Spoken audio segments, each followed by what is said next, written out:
बिस्मिल्लाहिर्रहमानिर्रहीम। दोस्तों, उम्मीद है आप लोग खैरियत से होंगे। आज हमने रिसर्च की जिस एस्पेक्ट पे बात करनी है, उसकी अहमियत बहुत मुसल्लम है, और वो है कि how to write a good abstract. Abstract की रिसर्च के अंदर बहुत अहमियत है।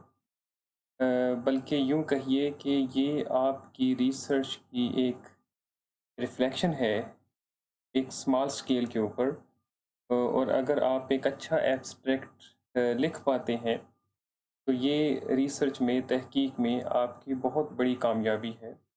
और आपकी तहकीक और आपकी रिसर्च उसी सूरत में सूदमंद साबित हो सकती है कि जब आप एक अच्छा एब्स्ट्रैक्ट लिख के उसमें अपनी रिसर्च को रिफ्लेक्ट करें। लेकिन क्योंकि हमारे यहाँ रिसर्च का कल्चर उस तरह अभी तक पनप नहीं सका, या ये कहिए कि अपनी एक इब्तदाई स्टेज के ऊपर है।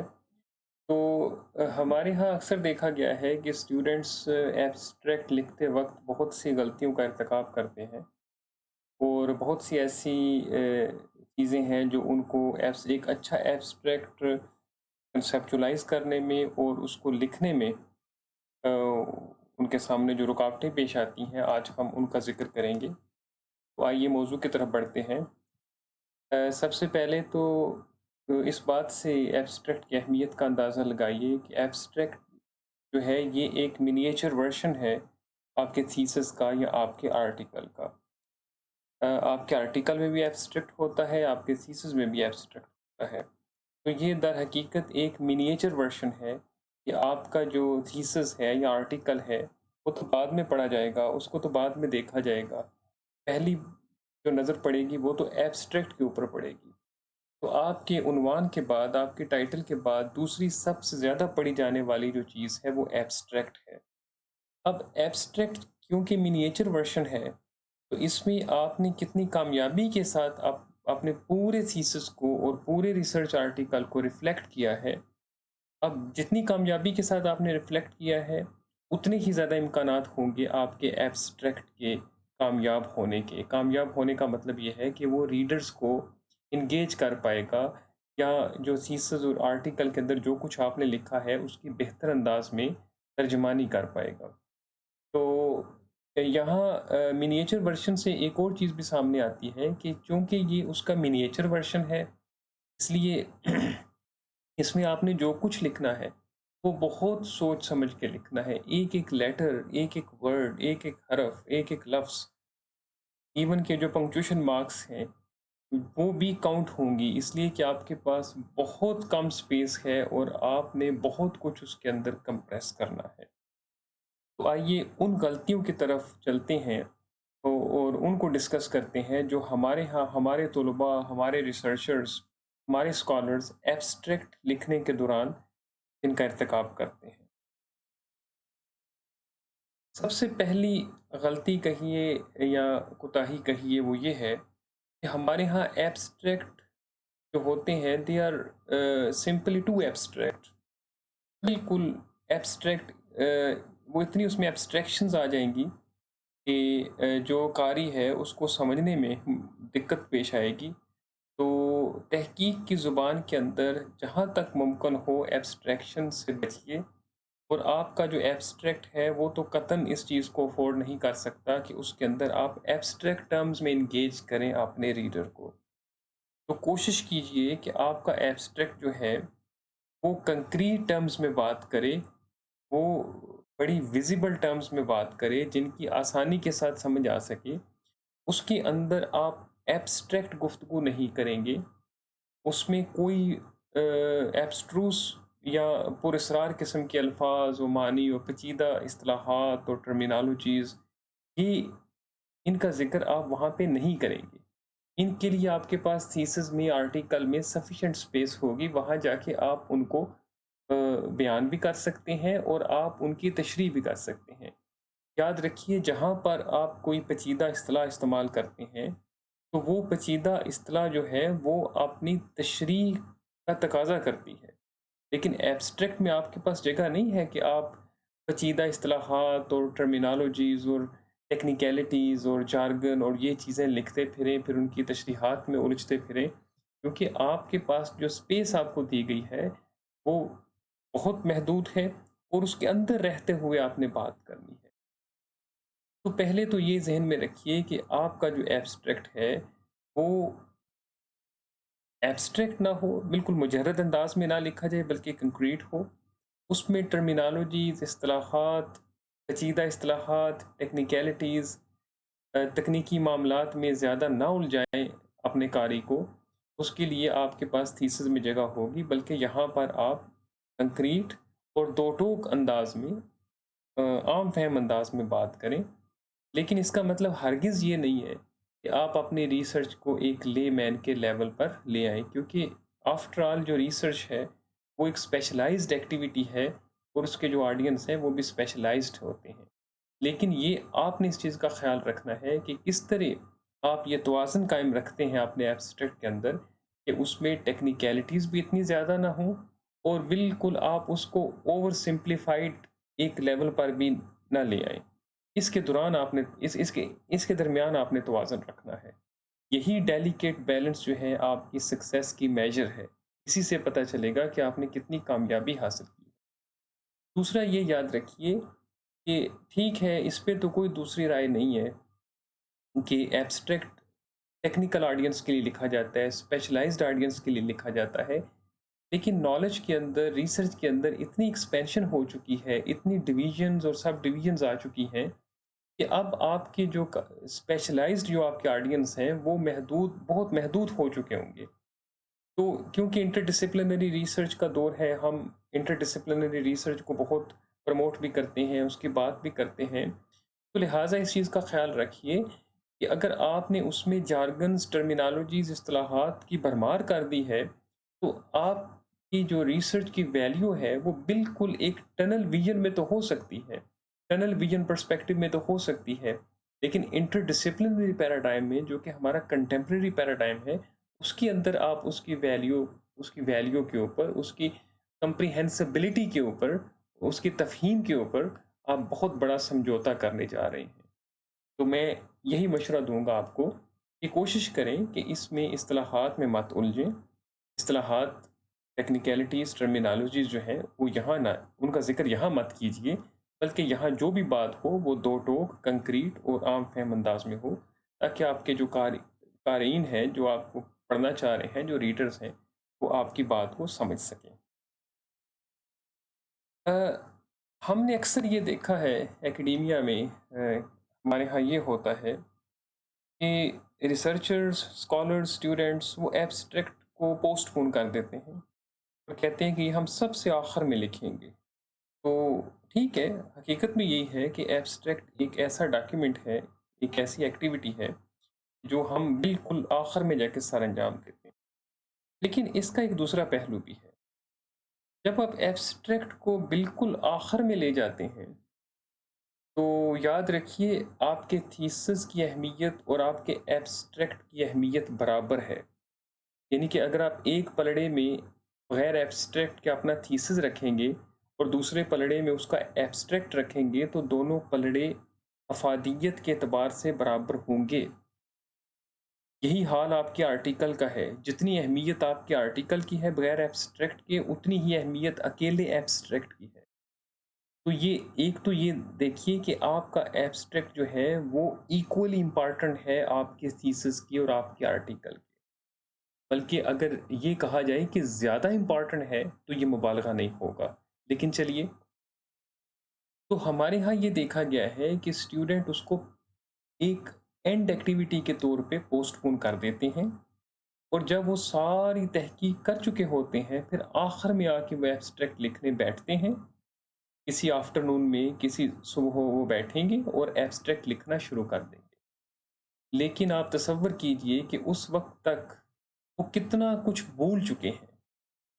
कितने सालों पे मुहीत उनकी मेहनत थी, उनने थीसिस लिखा, इस दौरान उनको उनके ज़हन में बहुत अच्छे आइडियाज़ आए, बहुत अच्छे एक्सप्रेशंस आए, इज़हार के ऐसे अच्छे नए जुमले, नए फ़िक्रे, बहुत पुरमग़ज़ किस्म की बातें उनके ज़हन में आती रहीं, बहुत कंप्रेस्ड सेंटेंसेस उनके ज़हन में आते रहे या वो उनका तसव्वुर करते रहे। तो मैं अक्सर अपने रिसर्चर्स को, स्टूडेंट्स को ये मशवरा देता हूँ कि आप एक काम कीजिए, आप शुरू में एक एब्स्ट्रैक्ट लिख दें। शुरू में अपने थीसिस का आप एक एब्स्ट्रैक्ट लिख लें। वो टेंटेटिव होगा, फाइनल नहीं होगा और प्रोस्पेक्टिव होगा। प्रोस्पेक्टिव का मतलब है कि आप मुस्तकबिल को पेश नज़र रख के एक लिख दें एब्स्ट्रैक्ट। किसी भी टेंस में लिख दीजिए, उसकी तरफ हम बाद में आएँगे। और साथ आप अपना थीसिस लिखना शुरू कर दें। और इसी दौरान आप थीसिस भी लिखते जाएँ और मतवाज़ी अंदाज़ के अंदर पैरेलल वे में आप अपने एब्स्ट्रैक्ट को भी अकॉर्डिंगली इम्प्रूव करते जाएँ, रिफ़ाइन करते जाएँ, मॉडिफ़ाई करते जाएँ, ताकि दोनों चीज़ें पैरेलली इवॉल्व होती जाएँ, दोनों का इर्तिक़ा होता जाए एक मतवाज़ी अंदाज़ के अंदर। यकीन जानिए, कुछ मेरे रिसर्चर्स ने इसके ऊपर अमल भी किया और इस दौरान जो एब्स्ट्रैक्ट्स लिखे गए, वो इतने उम्दा थे, वो इतने अच्छे, इतने दो टोक, बामानी और इतने पुरअसर थे, क्यों अब पढ़ने वाले को तो ज़ाहिर है उसको तो नहीं पता, लेकिन इसके पीछे कितना बड़ा एक इवोल्यूशन शामिल है, कितना लंबा इर्तिक़ा शामिल है। ये रिसर्चर थीसिस लिखता रहा, हफ्तों, महीनों, सालों पर उसकी कोशिश जो थी मुहित थी, लेकिन इस दौरान वो एब्स्ट्रैक्ट के अंदर भी रिफ़ाइनमेंट लाता रहा। कभी हफ्ते में उसके ऊपर एक नज़र मार ली, कभी तीसरे चौथे दिन, कभी ज़हन में ख़्याल आया कि ये बहुत ही कंप्रेस्ड एक थॉट है, इसका ज़िक्र तो एब्स्ट्रैक्ट में मुनासिब रहेगा। तो ये सारी वो बहुत कीमती और अहम बातें हैं, जो थीसिस लिखने के दौरान तो आपके ज़हन में अक्सर व बेशतर आती रहती हैं। लेकिन जब आप लिख चुके हैं, थीसिस मुकम्मल कर लिया है, फिर उस एक्टिविटी के साथ आप मेंटली कट ऑफ भी हो चुके हैं, शऊरी तौर पे, फिर आप अलग से एक दिन बैठ के नए फ्रेम ऑफ माइंड में या डिटैच्ड फ्रेम ऑफ माइंड में आप एक उस थीसिस के ऊपर दोबारा एक एब्स्ट्रैक्ट लिखने जा रहे हैं, तो यकीन जानिए आप बहुत कुछ फरामोश कर चुके होंगे, आपके ज़हन से बहुत कुछ निकल चुका होगा और कोई इंसानी ज़हन इतना तवाना और इतना ताकतवर नहीं है कि वो पिछले साल 2, 3, 4 सालों के ऊपर जितने अच्छे ख़यालात उसके ज़हन में आए, जितने तख्लीकी ख़यालात आए, उनको एकदम से मुज्तमे करके वो एक सुबह बैठे और एक पैराग्राफ के अंदर समो दे। ये तो बहुत ही एक अनहोनी सी बात है, नामुमकिन मुश्किल सी बात है।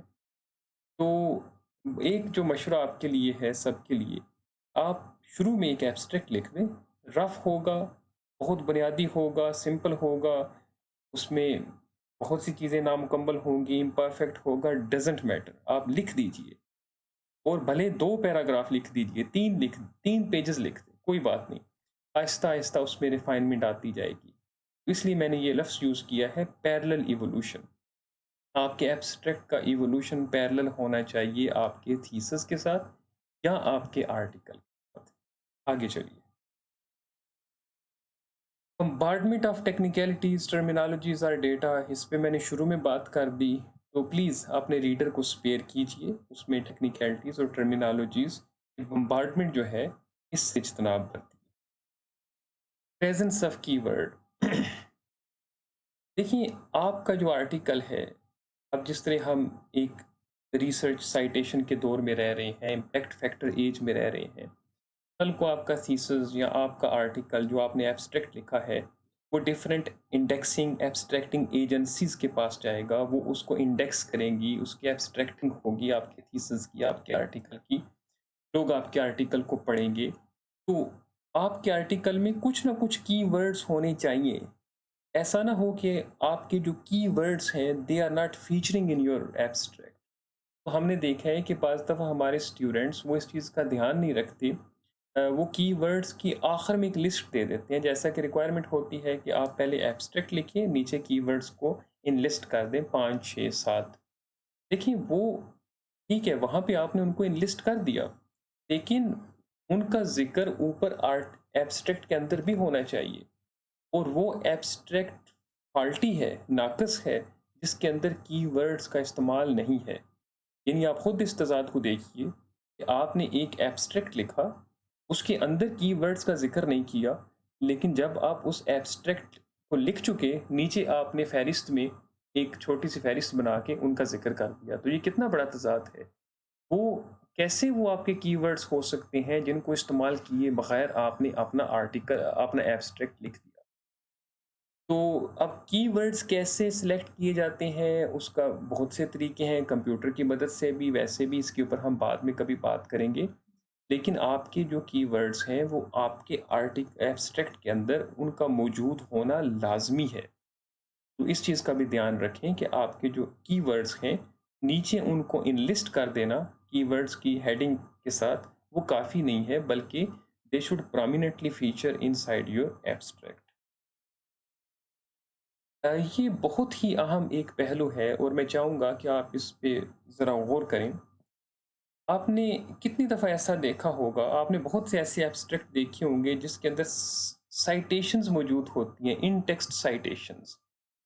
किसी ने एब्स्ट्रैक्ट लिखना शुरू कर दिया और बीच में विडोसन 1981।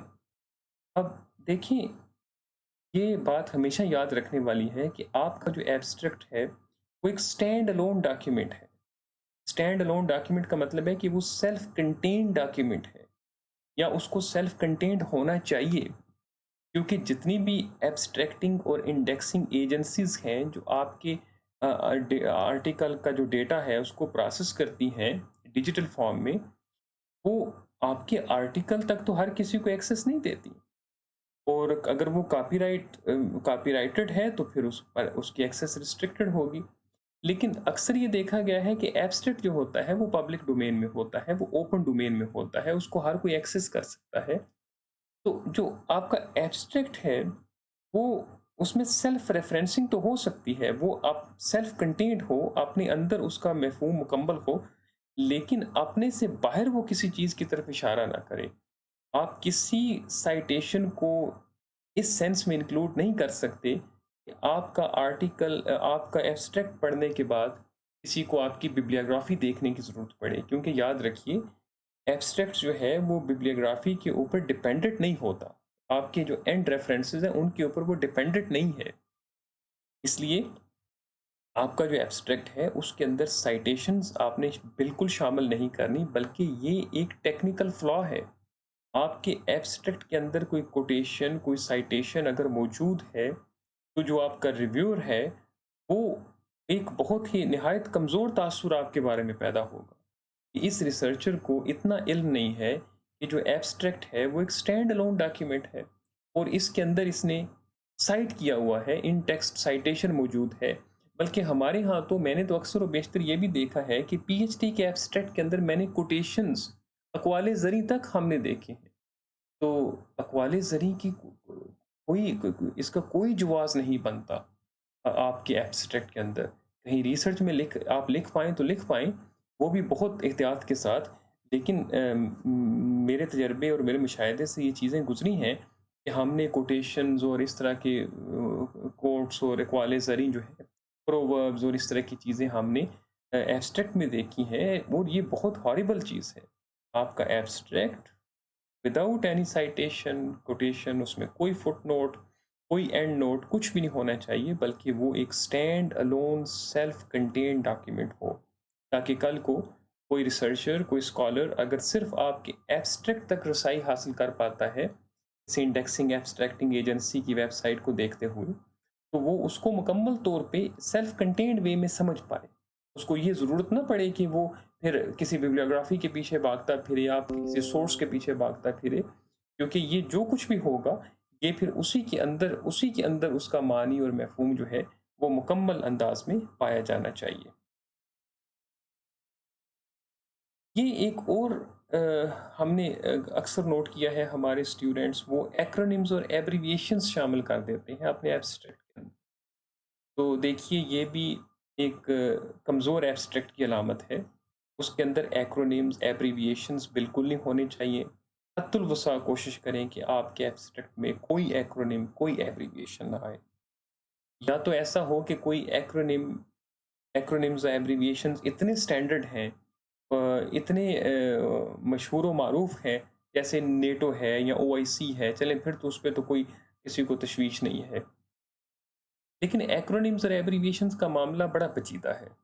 आप अक्सर देखते होंगे कि आप बाज़ दफ़ा कुछ एक्रोनिम्स को गूगल करते हैं, तो वो नीचे आपको 15, 20, 30 ऑप्शंस दे देता है। या आपके साथ अक्सर होता होगा कि आपने कोई नए एक्रोनिम्स देखे या कोई ऐसा एब्रिविएशन देख लिया, आपने जैसे ही उसको गूगल किया तो आपको पता चला कि गूगल ने आपको नीचे एक से ज़्यादा ऑप्शंस दे दिए हैं। इसका मतलब ये है कि एक ए वन सेट ऑफ एक्रोनिम्स या एब्रिविएशंस जो हैं, वो एक से ज़्यादा चीज़ों की तरफ इशारा कर सकते हैं। तो आपके कारी के लिए मुश्किल हो जाएगा कि उसका उसका मीनिंग पिन डाउन करना, या अगर मुश्किल ना भी हो तो उसको पढ़ने में एक दिक्कत पेश आएगी, उसको समझना पड़ेगा, कहीं देखना पड़ेगा। तो जैसा कि कहा गया है कि एब्स्ट्रैक्ट एक स्टैंड अलोन डॉक्यूमेंट है, और जितना आप इसको दो टोक अंदाज में लिख पाएँ, उतना आपके लिए अच्छा है।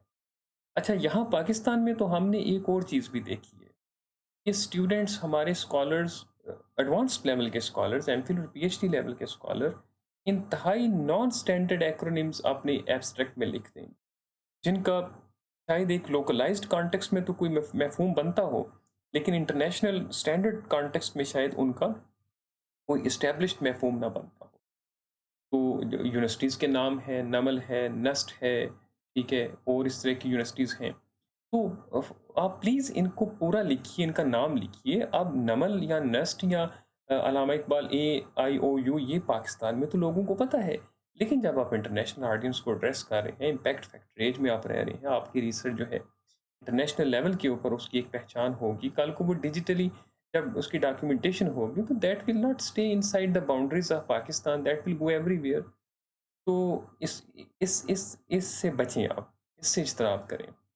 कुछ स्टूडेंट्स इस तरह करते हैं कि पहली आर्टिकल में अगर पहली दफ़ा उसका नाम आया है तो उसको फुल लिख के आगे पैरेंथेसिस में एक्रोनिम्स लिख के बाद में एक्रोनिम्स यूज़ किया है। तो आप कोशिश करें कि अगर कोई ऐसी इस्तेलाह है जिसमें आपको एक्रोनिम्स यूज़ करने पड़ते हैं, तो उसको अव्वल तो आप उसको इस्तेमाल ही ना करें, और अगर मजबूरन इस्तेमाल करना पड़ गया है तो एक आध दफ़ा इस्तेमाल करें, और एक्रोनिम्स के बगैर फुल फॉर्म में आप उसको लिख दें मुकम्मल। और बाद में जब आप अपना थीसिस लिखने लगें, तो फिर आप वो स्ट्रेटजी इस्तेमाल कर सकते हैं कि पहले आप उसको एक मुकम्मल फुल फॉर्म में लिखें, आगे पैरेंथेसिस में एक्रोनिम लिख दें, या लिख दें हैंस फोर्थ के अब के बाद जब भी इसका ज़िक्र आएगा तो ये एक्रोनिम इस्तेमाल होंगे। लेकिन एब्स्ट्रैक्ट के अंदर जहाँ जहाँ तक मुमकिन हो, एब्रिविएशंस और एक्रोनिम्स से परहेज़ करें, मत लिखें। और अगर तो वो लोकलाइज़्ड एक्रोनिम्स और एब्रिविएशंस हैं, तो फिर तो आप उसको अपने थीसिस में भी मत लिखिए। अच्छा, एक और नुक्ता जो बहुत अहम है, हमारे यहाँ अक्सर देखा गया है कि स्टूडेंट एब्स्ट्रैक्ट लिखना शुरू करते हैं, तो वो बस तारीफ़ कराते चले जाते हैं अपनी थीसिस कि बस पहला सेंटेंस भी इंट्रोडक्टरी है, दूसरा भी इंट्रोडक्टरी है, तीसरा भी इंट्रोडक्टरी है। तो they will keep introducing the thesis कि उन्होंने क्या किया है, या वो क्या करने जा रहे हैं, या वो क्या कर चुके हैं। तो इसमें ये बात समझने की है कि आपके पास इतनी महदूद स्पेस है जिसमें आपने सब कुछ लिखना है, और वो सब कुछ क्या है उसका ज़िक्र मैं आखिर में करूँगा कि कौन-कौन सी चीज़ें हैं जिनको लिखे बगैर आपका एब्स्ट्रैक्ट कभी भी मुकम्मल नहीं हो सकता। तो अगर आपने पहले 3, 4, 5, 6 जुमलों के अंदर आपने उन्वान का, आपने टॉपिक का तारफ़ ही करवा दिया है, तो बाकी तो आपके पास कोई स्पेस नहीं बची है। इसका मतलब है कि आप एनक्रोच करते जा रहे हैं अपने दूसरे कंपोनेंट्स के ऊपर, आप उनकी टर्फ के ऊपर एनक्रोच करते जा रहे हैं। जो जो टर्फ एक सेकंड कंपोनेंट की थी, थर्ड कंपोनेंट की थी, फोर्थ कंपोनेंट की थी, आपने पहले इंट्रोडक्शन ही को उतना स्ट्रेच कर दिया कि आपने उन सब की जो टर्फ थी उसके ऊपर कब्जा कर लिया। अब टर्फ तो लिमिटेड है, वो तो गिवन है, वो तो एक्सीड आप उससे एक्सीड तो नहीं कर सकते। तो इसका मतलब ये है कि नतीजतन आपके पास इतनी कम जगह बच पाएगी कि आप उसमें फिर बाकी की चीज़ों को डिस्कस नहीं कर पाएंगे। तो ये हमने अक्सर ये बात मुशाहिदे में आई है कि स्कॉलर्स और रिसर्चर्स क्या करते हैं, वो आधा एब्स्ट्रैक्ट इंट्रोडक्शन की नज़र कर देते हैं, या सारा ही एब्स्ट्रैक्ट में इंट्रोडक्शन ही होता है। तो जो रीडर होता है उसको यही तासुर मिलता है कि ये शायद ये उसके तारफ़ के लिए सारा लिख दिया गया है कि इस रिसर्च में ये कुछ होगा। बाकी जो एसेंशियल कंपोनेंट्स हैं जिनकी इक्वल इम्पोर्टेंस है, वो या तो बहुत कम उनकी डिस्कशन होती है, या बिल्कुल कुलियतन उनको उससे निकाल दिया जाता है। तो इस चीज़ का भी ख़्याल रखिए। अच्छा, मैंने एक दफ़ा एक कॉन्फ्रेंस में पूछा ऑडियंस से, मैंने कहा कि जब आप एक एब्स्ट्रैक्ट लिखते हैं किसी रिसर्च ग्रांट के लिए, या आप एक एब्स्ट्रैक्ट लिखते हैं किसी कॉन्फ्रेंस में पेपर प्रेज़ेंटेशन के लिए, और तीसरा आप एक एब्स्ट्रैक्ट लिखते हैं किसी थीसिस के लिए, क्या क्वालिटेटिवली तीनों में कुछ फ़र्क होगा या कैटेगोरिकली तीनों में कुछ फ़र्क होगा? एक उनकी कैटेगरीज़ जो हैं वो डिफरेंट होंगी या वो एक ही कैटेगरी होगी? तो मुझे जो जवाब मिला वो बहुत दिलचस्प था। जवाब ये मिला कि चूँकि एब्स्ट्रैक्ट एक ही जानरा है, एक ही कन्वेंशन है, तो एब्स्ट्रैक्ट जहाँ भी लिखा जाएगा वो उन्हीं कन्वेंशंस के तहत लिखा जाएगा और वही कन्वेंशंस उसको गवर्न करेंगी। अच्छा, ये जवाब दुरुस्त नहीं है। देखिए, जब आप किसी रिसर्च ग्रांट के लिए लिखते हैं ना एब्स्ट्रैक्ट, तो आप एक टेंटेटिव पर्सपेक्टिव बात करते हैं और आपका लेवल ऑफ कमिटमेंट वो नहीं होता, क्योंकि अभी आपके पास कोई चीज़ उस तरह आप कुछ कर नहीं पाए, आपने कुछ प्रोजेक्ट अकम्प्लिश नहीं किया। आपने रिसर्च ग्रांट के लिए एक प्रपोज़ल लिखी, शुरू में एक एब्स्ट्रैक्ट लिख दिया। अच्छा, उसमें आपके पास वो टेंटेटिवनेस ज़्यादा होती है। एक जो आप बात करेंगे उसके लिए हतमी बात अगर आप नहीं भी कर रहे, तो ज़ाहिर है वो एक समझ में आने वाली बात है, कोई इस पे एतराज़ नहीं करेगा। इसी तरह कॉन्फ्रेंस के जो पेपर्स होते हैं, वो भी वो इन बिटवीन है। वो थीसिस के एब्स्ट्रैक्ट के और रिसर्च प्रपोज़ल के एब्स्ट्रैक्ट के इन बिटवीन है। तो इन बिटवीन है तो पहले थीसिस के एब्स्ट्रैक्ट को देख लेते हैं। लेकिन थीसिस का एब्स्ट्रैक्ट आपका या आर्टिकल का एब्स्ट्रैक्ट, ये आपकी फिनिश्ड प्रोडक्ट है। आपने पहले थीसिस लिखा और उसके बाद फाइनलाइज किया है आपने आर्टिकल को, एब्स्ट्रैक्ट को, या आपने पहले आर्टिकल लिखा और बाद में आपने फाइनलाइज किया है आपने एब्स्ट्रैक्ट को। तो इसमें आपके पास वो टेंटेटिवनेस नहीं है। अब जो होना था सो हो चुका। जो आप अकम्प्लिश करना चाह रहे थे, कितना अकम्प्लिश किया, कितना नहीं कर पाए, अब सब कुछ आपके सामने वाज़े है। अब वो टेंटेटिव जो आपका एक पर्सपेक्टिव, एक सारा पर्सपेक्टिव था, अब आप उस पे बैटिंग नहीं कर रहे। You are not batting on that tentative perspective or turf, बल्कि अब आपके सामने चीज़ें बड़ी वाज़े हैं, दो टोक हैं, सामने हैं। तो हमने ये देखा है पाकिस्तान में कि हमारे तलबा अक्सर इस तरह के एक्सप्रेशंस लिखते हैं एब्स्ट्रैक्ट में। This study tries to establish, this study seeks to demonstrate. देखिए, सीक्स और ट्राइज ये एक्सप्रेशंस मैंने बहुत कॉमनली पढ़े हैं पाकिस्तान में, पीएचडी के थीसिस के एब्स्ट्रैक्ट्स के अंदर, एमफिल के अंदर। The researcher wants to establish, भाई अब तो जो आपने एस्टैब्लिश करना था आपने कर दिया, जो सीख करना था आप कर चुके, जो आपकी रिसर्च की कोशिश थी वो तो हो चुकी। कर पाए हैं नहीं कर पाए हैं वो तो एक अलग बात है, लेकिन आप ये क्यों लिख रहे हैं द स्टडी ट्राइज टू, और द स्टडी सीक्स टू, और द स्टडी एम्स एट, और द रिसर्चर एम्स एट? अब तो वो बात हो चुकी है। अब ये बताइए कि आप क्या कुछ कर पाए, क्या कुछ आप नहीं कर पाए, आपकी फाइंडिंग्स क्या हैं, आपने किस हद तक उस किसी चीज़ को एस्टेब्लिश किया है, अब तो ये बताने का वक्त है। तो ये याद रखिए, एक रिसर्च ग्रांट की जो प्रपोजल है, उसका एब्स्ट्रैक्ट एक बिल्कुल टेंटेटिव चीज़ है। उसमें आप इस तरह के जुमले, इस तरह के एक्सप्रेशंस लिख सकते हैं। द स्टडी सीक्स टू, और द रिसर्चर एम्स एट, और द रिसर्चर ट्राइज टू, वहाँ पे बात समझ में आने वाली है। और कमेटी आपके ऊपर ऑब्जेक्शन भी नहीं करेगी। उन्होंने आपकी फंडिंग रिलीज करनी है, फिर आप उसमें कमिट हो जाएंगे, फिर उसके ऊपर रिसर्च करेंगे, बाद में आपने जो भी करना है, प्रोजेक्ट लिखना है।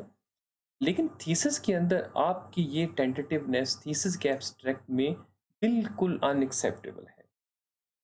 अब आइए कॉन्फ्रेंस के पेपर्स के जो एब्स्ट्रैक्ट हैं, वो इन दोनों के दरमियान में आप उनको कहीं रखिए कि उसमें भी आप अपने आप को उस हद तक कमिट नहीं करते कि देखिए, जितना आपने एक आर्टिकल लिखने में मेहनत की या थीसिस लिखने में मेहनत की, कॉन्फ्रेंस का पेपर पढ़ने में बुनियादी मकसद एक डायलॉग को जनरेट करना है। एकेडेमिया के अंदर एक डायलॉग को जनरेट करना है। कुछ ख्यालात हैं जिनका आप इजहार कर देंगे, उसका एंटी थीसिस आएगा, लोग उसको सुनेंगे, कुछ लोग उससे इत्तेफाक करेंगे, कुछ नहीं करेंगे। लेकिन जो आप थीसिस में अपना आर्गुमेंट पे बिल्ड कर रहे हैं, या जो आर्टिकल में, उसके पास आपके पास मुनासिब वक्त भी था, आपके पास टूल्स भी थे, आप जो कुछ कर पाए, जो कुछ नहीं कर पाए, वो आप बता दीजिए। लेकिन उसमें टेंटेटिव बातें और इस तरह की प्रोस्पेक्टिव एक्सप्रेशंस, इनकी बिल्कुल गुंजाइश नहीं है, और प्लीज़ आप इससे इज्तनाब कीजिए। ग्रेविटी, अच्छा, ये सबसे अहम बात है ब्रेविटी, इसको मैंने पोस्टपोन किया था कि ज़रा बाद में इसका ज़िक्र करेंगे। देखिए, ब्रेविटी इज़ द की। आप जितना ब्रीफ लिखेंगे, उतना अच्छा कंप्रेस्ड आपका एब्स्ट्रैक्ट होगा, बिल्कुल कम्पैक्ट फॉर्म में, लूज़ नहीं होगा, रैम्बलिंग नहीं होगा। वो बात उसमें घुमा-फिरा के नहीं होगी, बल्कि बिल्कुल, क्योंकि आपके पास जगह बहुत महदूद है, स्पेस बहुत महदूद है। अच्छा, ब्रेविटी वही बात है, ईज़ियर सेड देन डन।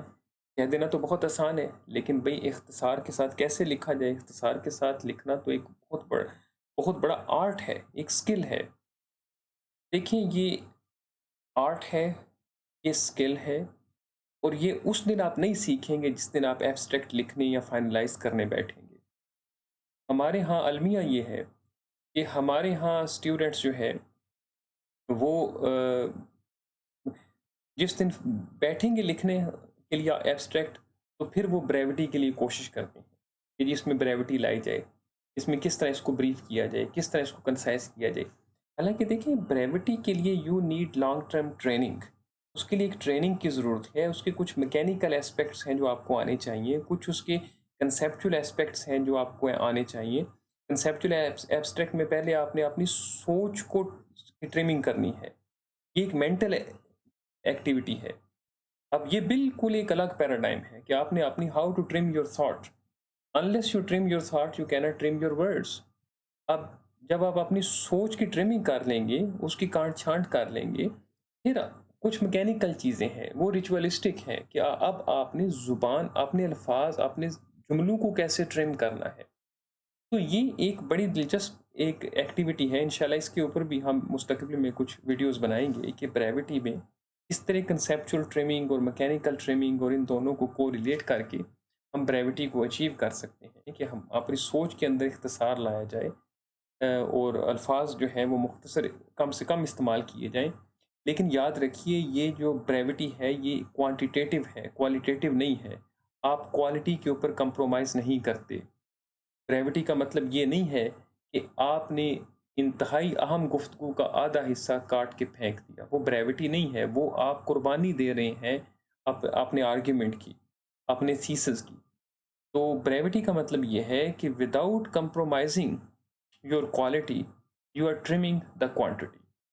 आप मिकदार को कम कर रहे हैं, लेकिन मयार के ऊपर कोई समझौता नहीं कर रहे। अब ये बहुत मुश्किल काम है, इसलिए मैंने कहा कि वो किसी मशहूर शख्स का कौल है कि जिस दिन ज़ल्ज़ला आता है ना, तो उससे अगले दिन हम जोग्राफ़िया सीखने की कोशिश करते हैं। तो भई ये तो नामुमकिन सी बात है। तो जिस दिन आप एब्स्ट्रैक्ट लिखने बैठेंगे, तो आप भले कोशिश कर लें ब्रेविटी क्रिएट करने की, ब्रेविटी लाने की, किसी हद तक तो आप ला पाएँगे, लेकिन फिर भी आप ब्रेविटी के साथ इंसाफ़ नहीं कर पाएँगे। या तो आप अपने मेयार के ऊपर कंप्रोमाइज़ करेंगे, या फिर उस तरह उसमें ब्रेविटी लाएँगे कि उसमें मज़ीद कन्फ्यूजन पैदा हो जाएगी। तो बाज़ दफ़ा ये भी होता है कि स्टूडेंट्स एक आर्गुमेंट को ब्रीफ करते हैं, लेकिन उसमें वो ज़्यादा कन्फ्यूजन क्रिएट कर देते हैं। तो ब्रेविटी एक स्किल है which you can acquire over a period of time, and there are certain conceptual parameters and certain mechanical parameters। तो हम इनको देखेंगे, इसके मैकेनिक्स क्या हैं और इसके कंसेप्चुअल पैरामीटर्स क्या हैं इंशाल्लाह मुस्तकबिल की किसी वीडियो में। लेकिन याद रखिए, ग्रेविटी इज़ द की। आप अफोर्ड नहीं कर सकते बहुत लंबा abstract, that will lead to the rejection of your article and serious observations of on your thesis if it is for the thesis. Which tense is to be used? Past tense, loud and clear. We have seen students with PhD thesis abstract written in present tense. In this study, the writer collects, or the writer demonstrates, or the writer seeks to demonstrate वही जो expression पहले हमने जिक्र किया. Hey, now it is your finished product. Whatever you wanted to do, you are done with that, and now you are writing your abstract. Therefore, it should not be in present tense, it should not be in future tense. Future tense is always prospective, tentative. It should be just in the past tense. Whatever you wanted to do, you have done that. Now report all these things in the past tense. लेकिन फिर भी ये बहुत आम मुशाहिदे की बात है, हमने देखा है कि हमारे स्टूडेंट्स प्रेजेंट टेंस में भी लिख रहे होते हैं एब्स्ट्रैक्ट, फ्यूचर में भी लिख रहे होते हैं, और इन सर्टन केसेस हमने ऐसे एब्स्ट्रैक्ट्स भी देखे हैं डिफरेंट थीसिस के, कि जिसमें वो प्रेजेंट और पास्ट के दरमियान स्विच कर रहे होते हैं विदाउट एनी राइम और रीज़न, बगैर किसी जवाज़ के। अभी प्रेजेंट टेंस में लिख दिया जुमला, आगे चल के जब मेथोडोलॉजी का ज़िक्र आया तो पास्ट टेंस में चले गए, जब फाइंडिंग्स का ज़िक्र आया फिर पास्ट में चले गए, जब सिग्निफिकेंस की बात कर रहे थे तो प्रेजेंट में थे। तो ये एक बहुत बड़ी ओवरसाइट और नेग्लिजेंस है। लॉजिकली कंसिस्टेंटली आप पास्ट टेंस यूज़ करें, और whatever your methodology was, whatever your findings, everything has to be reported in the past tense. आपकी थीसिस का साइज क्या होना चाहिए, एब्स्ट्रैक्ट का साइज क्या होना चाहिए? देखें, अगर तो थीसिस के लिए एब्स्ट्रैक्ट लिख रहे हैं 350 वर्ड्स अनलेस स्पेसिफाइड अदरवाइज, अगर आर्टिकल के लिए लिख रहे हैं तो 250 वर्ड्स। तो ये स्टैंडर्ड इसकी इसका वर्ड काउंट है। हाँ, अगर आपके इदारे की पॉलिसी या आपकी यूनिवर्सिटी की पॉलिसी या उस जर्नल की पॉलिसी जिसमें आप आर्टिकल भेज रहे हैं, या उस डिपार्टमेंट की पॉलिसी जिसमें आप अपना थीसिस सबमिट करा रहे हैं, इससे मुख्तलिफ है, अगर वो इस हद को 450 तक ले जाते हैं या कम कर देते हैं, तो फिर तो ज़ाहिर है आप उसको फॉलो करेंगे।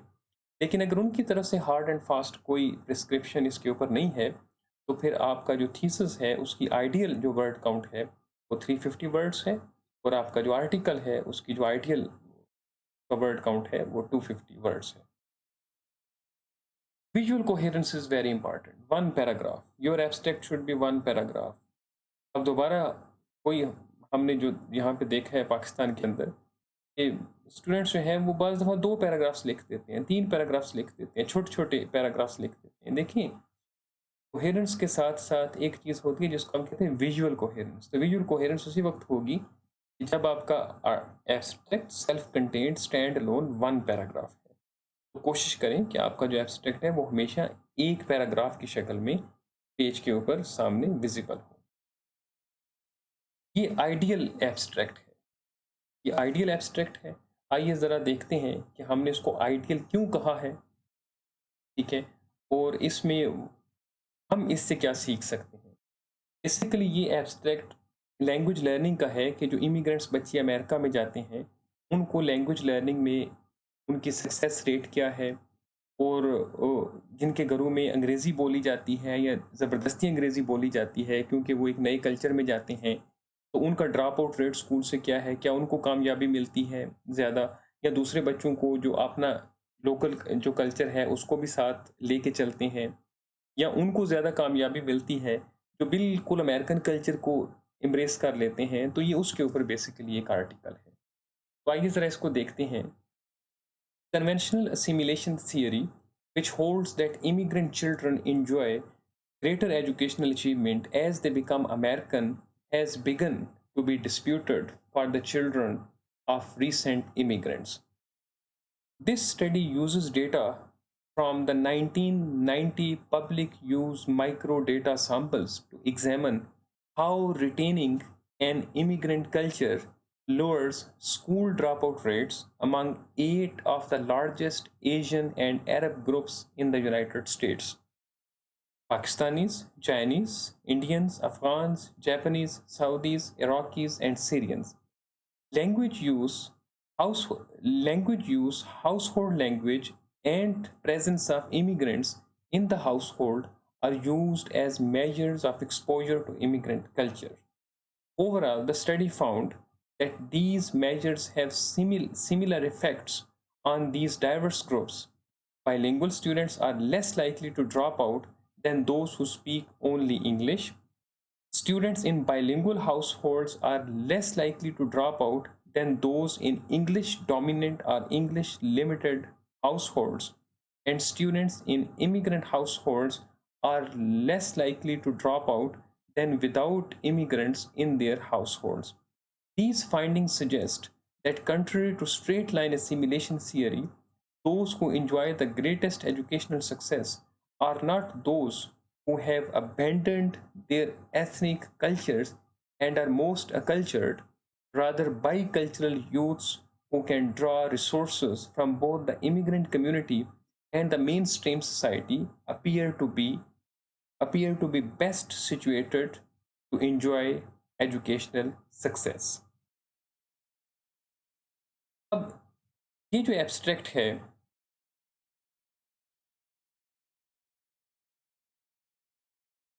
इसमें हम देखते हैं कि इसकी स्ट्रेंथ्स क्या है इस एब्स्ट्रैक्ट की। Number one, the researcher has summarised literature, that means literature review, in one sentence. In that sentence, he or she explains the rationale and also gives a definition of the theory which he or she is using as a theoretical framework. ये पहला sentence है, देखिए. Conventional assimilation theory, which holds that immigrant children enjoy greater educational achievement as they become American. So this is the definition of that conventional assimilation theory. And this, against this backdrop, the present research has been conducted, यानी कि इस पस मंज़र में ये तहकीक की गई है. तो इस एब्स्ट्रैक्ट की सबसे बड़ी खूबी ये है, एक लाइन के अंदर रिसर्चर ने समराइज़ किया है लिटरेचर को, यानी कि जिसके पस मंज़र में ये सारी बात हो रही है, और वहीं पे उस डेफिनेशन को भी प्रेजेंट किया है कि वो डेफिनेशन जो एक थियोरेटिकल पस मंज़र को बना रही है, जिसमें सारी रिसर्च जो है वो ऑपरेट कर रही है. दूसरी इसकी खूबी ये है कि the study is summarised in two sentences describing the method and the population. आप ये देखें कि this study uses data from the public use micro data samples to examine. उसका सोर्स ऑफ डेटा क्या है वो भी उसने यही मेंशन कर दिया. To examine how retaining an immigrant culture. अब वो क्या करने जा रहा है, उसका थीसिस, मेन थीसिस क्या है, रिसर्च क्वेश्चन क्या है, वो भी उसने यहाँ पे मेंशन कर दिया है. To examine how retaining an immigrant culture lowers school drop out rates among 8 of the largest Asian and Arab groups.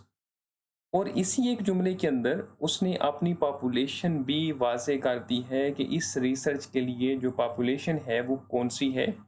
वो 8 of the largest Asian and Arab groups हैं, जिनमें पाकिस्तानीज हैं, चाइनीज़ हैं, इंडियंस हैं, Afghans हैं, Japanese हैं, Saudis हैं, इराकीज़ हैं और सीरियंस हैं.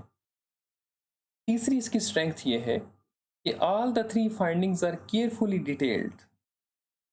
उसकी जो फाइंडिंग्स हैं उसने उसमें डिस्कवर किया है. Overall the study found that these measures have similar effects on these diverse groups etcetera. तो उसकी जो 3 मेजर फाइंडिंग्स हैं उनको उसने समराइज करके प्रेजेंट कर दिया है. और आखिरी स्ट्रेंथ कौन सी है? फाइनली कंक्लूजन और the argument is stated convincingly and gracefully. वो यहाँ पे है, ये देखिए. These findings suggest that, contrary to straight line assimilation theory, those who enjoy the greatest educational success are not those who have abandoned their ethnic cultures and are most accultured, rather bicultural use.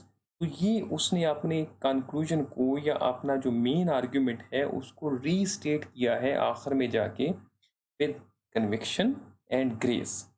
और एक और चीज़ आप देखिए कि अगरचे यहाँ पे passive voice का इस्तेमाल हुआ है, लेकिन पैसिव वॉइस जो है वो मेन आर्ग्यूमेंट को कहीं पे भी वीक नहीं कर रहा. मेन आर्ग्यूमेंट को कहीं पे वीक नहीं कर रहा. तो मेन आर्ग्यूमेंट जो है वो उसी तरह बिल्कुल अपनी जगह पे मजबूती के साथ कायम है. तो ये मैंने हाईलाइट भी इटैलिसाइज की है, अंडरलाइन की है, जहाँ पे उसने बात की है आर्ग्यूमेंट की, फाइंडिंग्स की, पॉपुलेशन की, मेन कंक्लूजन की. तो ये है एक अच्छा एब्स्ट्रैक्ट, उसका एक स्पेसिमन जो वो सारी ऑलमोस्ट इसमें वो सारी स्ट्रेंथ्स मौजूद हैं जो एक अच्छे एब्स्ट्रैक्ट के अंदर पाई जानी चाहिए. तो आगे चलिए. जी. ये विजुअल कलर्स जो हैं ये आप याद रखिए.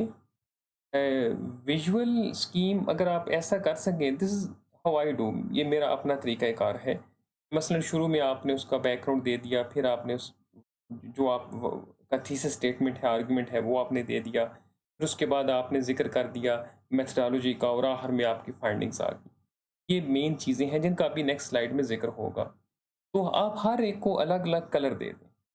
इसका फ़ायदा ये होगा कि जैसे ही आप इसकी काट छांट ट्रिमिंग करेंगे तो आपको वाज़े तौर पे पता चल जाएगा कहीं किसी कंपोनेंट के साथ ज़्यादती तो नहीं हो रही, कहीं ऐसा तो नहीं हो रहा कि किसी की टर्फ को आप ज़्यादा ट्रिमिंग कर रहे हैं और किसी की टर्फ की कम ट्रिमिंग कर रहे हैं.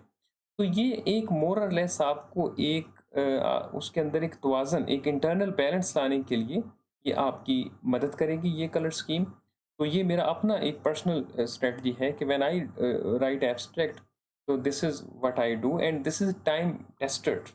This is time tested in the sense that I have been doing it for a long period of time, and it always helps कि आप कभी भी इसमें कम से कम जो इंटरनल तवाज़न है वो आप बरकरार रखते हैं। इससे आपको पता चलता जाता है कि इतना चंक आपने इस कंपोनेंट को डिवोट कर दिया है, और ज़रूरी नहीं है कि सारे कंपोनेंट्स को आप बराबर स्पेस जो है वो डिवोट करेंगे। कुछ के लिए स्पेस कम भी हो सकती है, कुछ के लिए ज़्यादा भी हो सकती है, जिसका ज़िक्र हम अगली स्लाइड में करते हैं।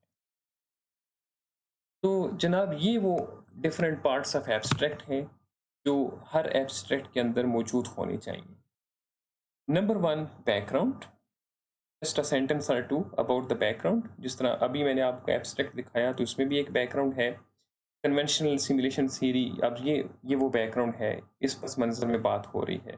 तो just a sentence or to आप इसके बारे में लिखिए। उसके बाद जो 3 मेजर कंपोनेंट है आपके एब्स्ट्रैक्ट के, वो है व्हाट, व्हाई, हाउ। अब व्हाट क्या है? वो आपकी थीसिस स्टेटमेंट है, यानी कि आप क्या करने जा रहे हैं, ये आपकी मेन स्टेटमेंट होगी। ये बैकग्राउंड के फ़ौरन बाद ये आ जानी चाहिए। हमारे यहाँ स्टूडेंट्स क्या करते हैं, उसका इंट्रो शुरू कर देंगे, इंट्रो के बाद उसके सिग्निफिकेंस बयान करना शुरू कर देंगे। हालांकि सिग्निफिकेंस तो बाद में आएगी, पहले आप बताएं तो सही कि आप करने क्या जा रहे हैं। जब आप पहले अपने कारी को ये बताइए कि ये मैं करने जा रहा हूँ, और या मैं ये मेरा मेन आर्ग्यूमेंट है, ये मैंने काम किया है और इसकी ये सिग्निफिकेंस है। तो ये ऑर्डर जो है ये लॉजिकल है, और इसी तरह आपने इसको मेंटेन रखना है। जो तीसरा कंपोनेंट है वो है वाई, और वाई है आपकी सिग्निफिकेंस या आपकी रैशनल, या ये वो गैप है जो आपने फिल किया है। तो याद रखिए जो गैप होता है वही आपकी सिग्निफिकेंस होती है। उसी के साथ और अगर उसमें कोई स्ट्रिक्ट रिलेशन नहीं है तो इवेंचुअली आपने उसी के साथ उसको कोरिलेट करके बयान करना है। तो व्हाट के बाद जो अगली स्टेज है वो है वाई की। इसमें आप अपने थीसिस की सिग्निफिकेंस, उसकी अहमियत क्या है, उसकी क्या रैशनल है, और किस गैप को आपने कवर करने की, ब्रिज करने की कोशिश की है। और आखिर में जो इस सीरीज में जो तीसरा कंपोनेंट है वो है हाउ, कि मेथडोलॉजी आपकी क्या थी, आपने किस मेथड के तहत अपने उस जो मेन आर्ग्यूमेंट है जो आप अचीव करने जा रहे थे उसको कैसे आपने, किस मेथड के तहत आपने उसको अचीव किया है, मेथड आपने कौन सा यूज़ किया है, आपका पैराडाइम कौन सा था, आपका पैराडाइम के अंदर फिर जो स्मॉलर चीज़ है वो है मेथड, और उसके अंदर जो पिन पॉइंटेड आपका जो टूल है वो है टेक्निक। तो ये सारी चीज़ें मेथडोलॉजी में होंगी। इसके बारे में भी just a sentence or two. Similarly a sentence or two about significance, a sentence or two about thesis statement, and finally you discuss your major findings. Maybe your findings are very detailed, तो सबका जिक्र करने की ज़रूरत नहीं है, जो major findings हैं आप उनका जिक्र कर दीजिए। तो याद रखिए ये वो 5 कंपोनेंट हैं जो आपके एब्स्ट्रैक्ट में लाजिमन होना चाहिए। अगर इनमें से एक कंपोनेंट भी मिसिंग है तो आपका जो एब्स्ट्रैक्ट है वो नाकस है, नामकम्मल है और लॉपसाइडेड है। और 1, 2, 3, 4, 5 आप इसकी डिस्ट्रीब्यूशन इस तरह कर लें कि हर एक के बारे में 1 या 2 सेंटेंस तक अपने आप को महदूद रखें। अगर आप इनके बारे में 1 या 2, अगर 2 सेंटेंस लिखते हैं, मैक्सिमम 3 लिख दें, लेकिन ओवरऑल आप जो वर्ड काउंट है उसको मीट करें। उसके अंदर रहते हुए इंटरनल वेरिएशंस पॉसिबल हैं। ये मुमकिन है कि आप थीसिस स्टेटमेंट को थोड़ा ब्रीफ कर दें, सिग्निफिकेंस को थोड़ा बढ़ा दें, सिग्निफिकेंस को ब्रीफ कर दें, मेथडोलॉजी को थोड़ा बढ़ा दें, लेकिन बाय एंड लार्ज आपने इन पांचों कंपोनेंट्स का जिक्र करना है। तो दोस्तों ये वीडियो थी एब्स्ट्रैक्ट राइटिंग के बारे में। उम्मीद है आपको पसंद आई होगी। अगर ऐसा है तो आप हमारे चैनल को सब्सक्राइब करें। इंशाल्लाह अनकरीब मज़ीद ऐसी वीडियोस के साथ आपकी खिदमत में हाज़िर होऊंगा। तब तक के लिए इजाज़त दीजिए। अल्लाह हाफ़िज़।